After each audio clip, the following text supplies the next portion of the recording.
C'est la ligne historique de l'aéroport de Tours et pourtant en 2013, la liaison avec Londres a perdu quelques passagers.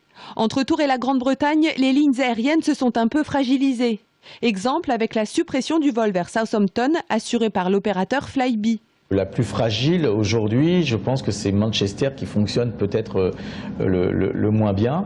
Une fois de plus, lié, je pense, réellement à des problèmes économiques au niveau de l'Angleterre. Puisque Manchester est très dépendante de ce qu'on appelle de l'incoming, des personnes qui viennent chez nous. Manchester étant pas une destination où au départ de Tours, il y ait énormément de demandes, donc plutôt des personnes qui viennent nous voir. Fragilité des vols vers le nord, mais grande forme des destinations du sud. La locomotive Porto, avec ses presque 53 000 passagers annuels. 3 rotations par semaine qui enregistrent une hausse de fréquentation de 11%. Plus 15,4% pour Marseille. Mais la très belle surprise, c'est la liaison avec le Maroc. 22 000 passagers ont emprunté la ligne Tours-Marrakech. Il y a autant de personnes qui partent de Tours pour aller à Marrakech que de personnes de Marrakech qui viennent à Tours.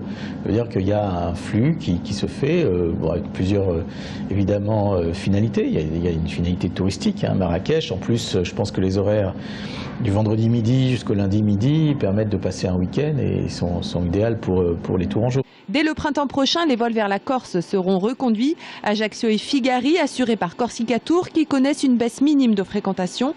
L'aéroport de Tours proposera cette année encore 2 vols vacances, direction Madère et Malte. Objectif affiché pour 2014, passer la barre des 200 000 passagers.